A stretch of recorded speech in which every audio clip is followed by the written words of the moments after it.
Bom dia, boa tarde, boa noite. Esta é mais uma edição de Pedro e Cora, o seu programa sobre vida digital, cotidiano digital e a nossa sobrevivência nesse mundo desgraçado de bits e bytes, às vezes não tão desgraçado assim, no qual a gente se meteu nos últimos 25 anos. Eu sou Pedro Dória, do meu lado está Cora Rora e você pode nos ouvir todas as sextas, todas as terças-feiras, nas melhores plataformas de podcast e, claro, no canal do Meio, no YouTube.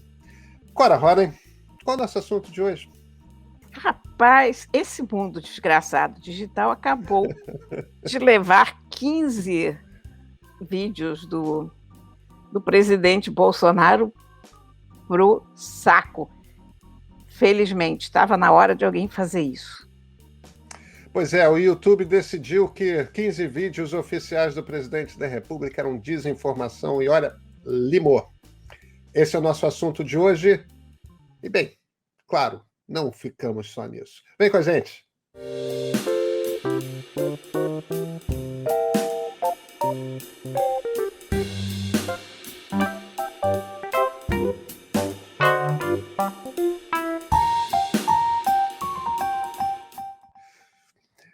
Pois é, Cora, a gente achando que que as redes falam, né? Mas enfim, alguma das redes sociais decidiu tomar uma atitude mais forte em relação ao presidente Jair Bolsonaro e o YouTube, na quarta-feira, derrubou, tirou, limpou 15 vídeos do presidente da República em que ele fazia aquela pregação de hidroxicloroquina contra a Covid. O remédio é comprovadamente, do ponto de vista científico, ineficaz para o tratamento de Covid, em qualquer um dos seus estágios. Quer dizer, não é apenas não se sabe... Não. Se sabe, não funciona. É ineficaz. Fazer a pregação desses remédios em todo o planeta contra as regras do YouTube, do Facebook, do Twitter, de tudo. E, no entanto, todo mundo fica fazendo esse jogo de cintura com a família Bolsonaro. Pois bem, o YouTube entrou e derrubou, para não mais voltarem, pelo menos por enquanto, 15 vídeos do presidente sobre isso. Os americanos têm uma expressão, né, Clara? Too little, too late. Pouco demais, tarde demais. É isso? É exatamente isso, e foi isso que foi feito por outros motivos com vídeos do Trump, e no Tempore, Twitter e tal. E eu acho que isso, a meu ver, bate numa tecla que eu acho complicada. Até hoje, eu não tenho certeza se líderes de países, presidentes, comandantes e tal de nações devem ter acesso a redes sociais. Porque eu acho que a rede social, ela dá poder ao indivíduo. Ela faz com que várias pessoas anônimas possam, enfim, ser ouvidas. Ela bota astros em contato com os seus fãs, está tudo muito bem. Agora, o presidente de uma nação não é uma pessoa como outra qualquer. Ele tem à sua disposição todos os mecanismos possíveis para falar e ser ouvido quando ele quiser. Ele pode convocar redes de rádio e televisão, ele pode dar entrevistas para aquele bem entender, ele tem uma série de mecanismos que fazem com que ele já seja extremamente ouvido, extremamente poderoso, independentemente de redes sociais. As redes sociais enfrentam um problema político, nesse caso, maior do que é justo submeter uma empresa, porque como é que você faz? Você tira o presidente do ar, você cria uma série de embaraços e de problemas que não deveriam ser criados em primeiro lugar. Ao mesmo tempo, eu acho que nenhum país pode correr o risco da sua comunicação oficial, porque você não pode dizer que o presidente não representa a nação. Então, Eu lamento, mas não se pode deixar um presidente sem filtro. Isso não existe na face da Terra, sabe? Por, por mais que o presidente seja o representante máximo da nação, exatamente por causa disso, ele está sujeito a certas regras de comportamento e do que ele diz, porque o que ele diz é importantíssimo. Você se lembra, o Trump ficava comendo hambúrguer e bebendo Coca-Cola de madrugada lá na Casa Branca e disparava uns tweets que ninguém sabia o que significava, a bolsa subia, caía, quase começava uma guerra mundial. Enfim, não sei, sabe? Eu não sei se a rede social é o lugar para um presidente se manifestar. Pois é, eu tenho dúvidas. Eu tenho acompanhado, sabe, Cora, até por defeito profissional, né? São esses vícios que a gente vai adquirindo ao longo da vida. Como eu cobri e fiz análise de política americana durante muito tempo, e escrevi de lá durante a eleição e tal. Eu acho que eu cobri todas as eleições americanas desde de uma forma ou de outra, mesmo que só fazendo análise, desde a de 2000, que foi aquela da confusão do Al Gore e do Bush Filho. Eu tenho acompanhado o trabalho de redes sociais do Joe Biden. É de uma diferença em relação ao Trump imensa. Agora, é tudo muito profissional. É tudo muito... são vídeos bem feitos, a mensagem é clara. Se o governo todo está apontando numa determinada direção, em todas as redes, Instagram, Facebook, Twitter, YouTube, está ali o Biden usando as redes sociais para se comunicar o tempo todo, todos os dias, e sempre na mensagem. Na mensagem, super disciplinado. Obviamente não é... Embora em termos de diferença etária, Biden e Trump são a mesma coisa, eles são da mesma geração, eles têm praticamente a mesma idade, tem 1 ano de diferença entre os dois. Apesar disso, o Trump tinha uma coisa de um uso das redes pessoal, era ele, como twitteiro Donald. Enquanto que o Biden não faz isso, ele usa as redes como veículo de comunicação oficial da Casa Branca. Eu acho que funciona, Cora. É claro que é uma comunicação oficial, não é a mesma coisa que o que a imprensa faz, entendeu? Agora, também não é uma tentativa de bypassar a imprensa, que o Trump era uma coisa de tentar... A imprensa está mentindo. O Trump ia para briga política e para briga de contra-informação usando as redes. O Biden usa as redes sociais como veículo de comunicação oficial do Estado. E eu acho que, nesse caso, faz sentido. Ele não fica batendo boca com o colunista, ele não fica batendo boca com o eleitor. O Trump ficava. Eu acho que tem que ter a voz da presidência nas redes. Eu acho que não dá para não ter, porque é um lugar em que as pessoas estão. Muita gente não vê televisão, muita gente não lê no jornal. Mas uma coisa é a voz da presidência e a outra coisa é a voz do Jair e outra coisa é a voz do Donald. E eu acho que essas vozes individuais são muito danosas, são muito preocupantes, são muito perigosas para o país. Porque a presidência não é um ato individual, digamos assim. Eles não são reis, eles não são imperadores com uma última palavra ou com a palavra, digamos assim. Eles são os representantes da República. Eles são chefes de Estado. Uma coisa corporativa, como faz o Biden, perfeito. É só a gente pensar, se a gente tivesse uma empresa com um CEO como o Bolsonaro, você imagina que os acionistas deixariam uma coisa dessa acontecer? Não, mas eu acho que ele seria demitido. A preocupação dos acionistas não ia ser. Ele não pode Não usar ia o Twitter, a durar muito. preocupação deles. No entanto, a gente, como país, a gente está sujeito a um CEO com esse grau de responsabilidade, É, sabe? nós estamos. É que eu acho que o problema. É que eu acho que a gente está misturando dois problemas aí nessa discussão. Eu tenho a impressão, tá, Cora, sem nenhuma convicção. Eu acho que existem duas questões diferentes. Uma é o tipo de presidente que o Bolsonaro é. Aí não tem nada a ver com nenhuma rede social. Ele é um populista autoritário e irresponsável. E aí é a maneira como ele governa o país. São as políticas públicas que ele defende.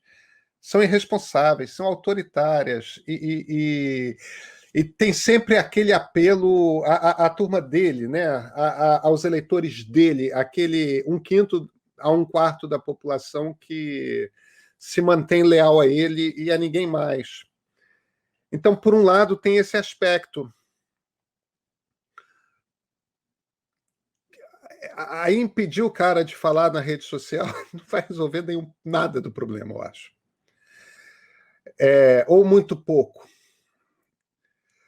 Por outro lado, tem uma questão que é qual é o papel das redes sociais quando a gente lida com desinformação. Entendeu? Porque a gente, antes da era digital, ou nem antes da era digital, antes da era social na rede, quer dizer, você tem ali o ciclo, tem o ciclo não comercial, que muito pouca gente usava a internet, nós usávamos, mas a gente tinha que explicar o que a internet era, né? A gente Aí você escrevia no ciclo, internet no jornal e abria parênteses, né? isso, botava um aposto ali, É. tipo, a rede mundial de computadores, você se conecta com o modem, faz aquelas coisas todas. Isso É... mesmo.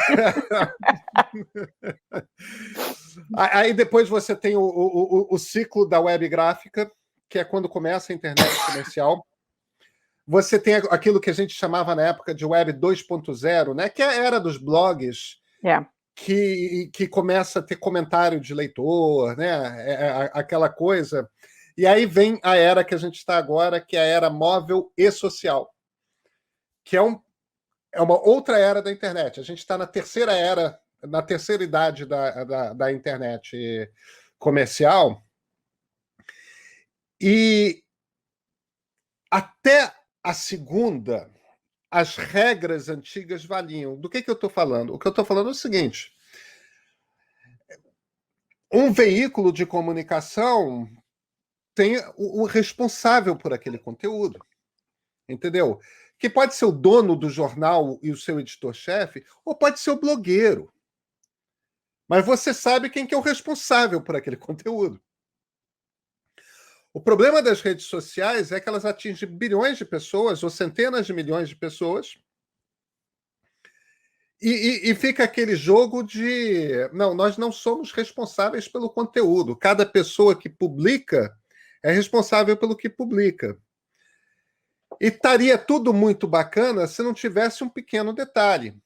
E esse pequeno detalhe é o seguinte: elas podem não publicar as coisas, incluindo desinformação, mas é um algoritmo de inteligência artificial sobre o qual elas têm pouco controle, na verdade, pouco controle sobre os resultados, né? É um algoritmo de inteligência artificial que decide quantas pessoas lerão e que pessoas lerão as coisas que são publicadas. Elas são responsáveis pela distribuição. E, no entanto, se misturam essas duas coisas, né? A distribuição e a publicação, e elas dizem, não, eu não sou responsável. Então, eu acho que a gente não deve misturar os debates. Embora os debates eu entendo, eles se misturam, né, Cora? Porque os debates se misturam. Aí vem o presidente irresponsável e populista e publica na rede social que faz a distribuição. Pois é, e você não pode. E uma coisa é você pensar, bom, mas o debate hoje acontece nas redes, então a gente não pode impedir um presidente de ir para a rede.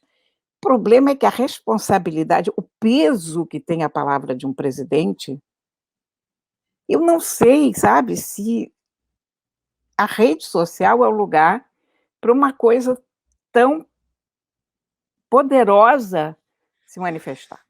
Porque quando um idiota feito Bolsonaro faz propaganda da cloroquina, as pessoas acreditam. Quem é o médico do interior que vai conseguir convencer o paciente dele, ou mesmo o médico aqui da cidade grande, que interior nada? Quem é o médico que vai convencer o paciente dele de que cloroquina não funciona quando o presidente da República faz questão de mostrar a caixa?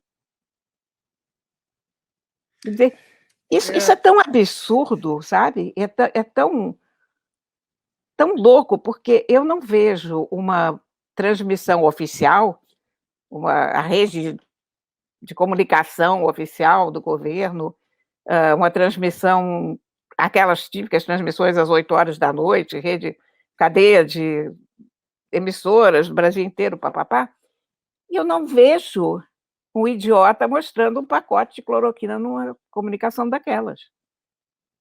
O mundo vinha abaixo se isso acontecesse.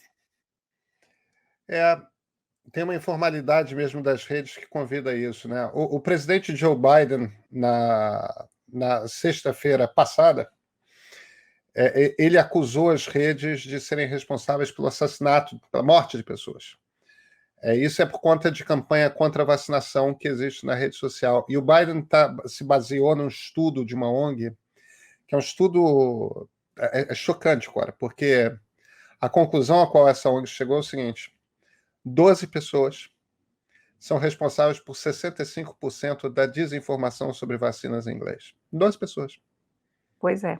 Só que são influencers, são influenciadores que atingem a milhões de pessoas.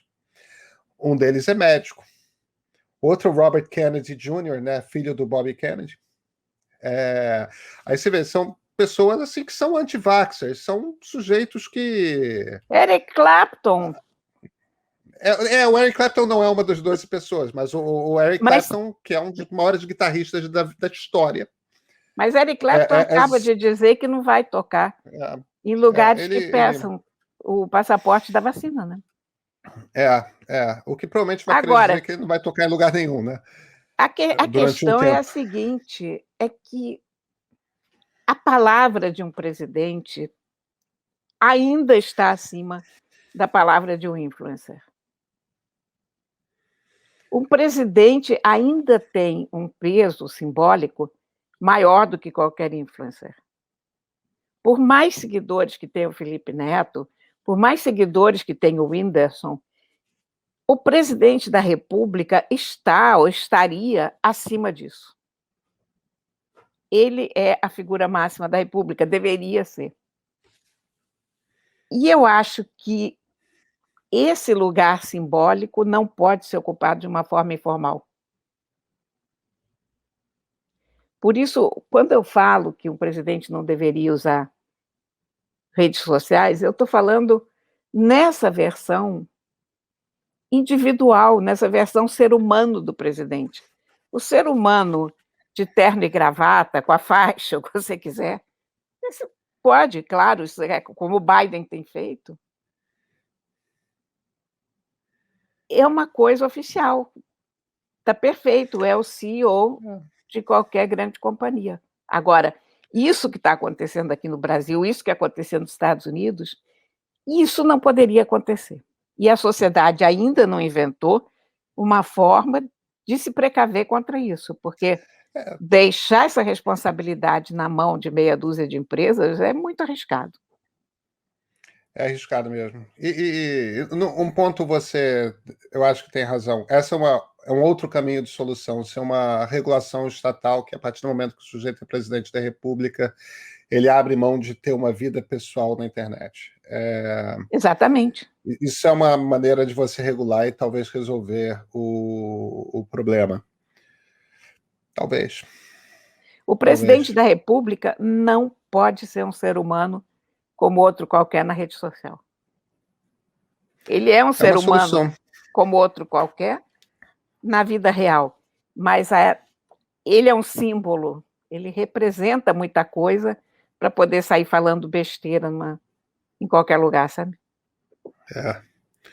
Agora, a gente teve uma semana dura, né? Com notícias Menino, sobre tentativa de golpe, a Arena renascendo, né? Quem diria, o antigo PDS, o antigo PFL se reunindo num só partido.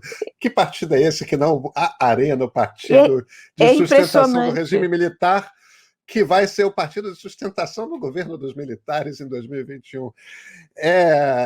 Nesse cenário de caos que a gente vive, essa é uma discussão. A gente não está chegando a conclusão nenhuma porque não tem uma conclusão para ser tirada tão cedo. Mas eu acho que essa é uma das discussões-chave, Cora. Qual o papel do presidente da República na nossa vida das redes sociais? Exatamente. Nos vemos semana que vem, Cora? Com certeza. Tá ótimo. Gente, até terça.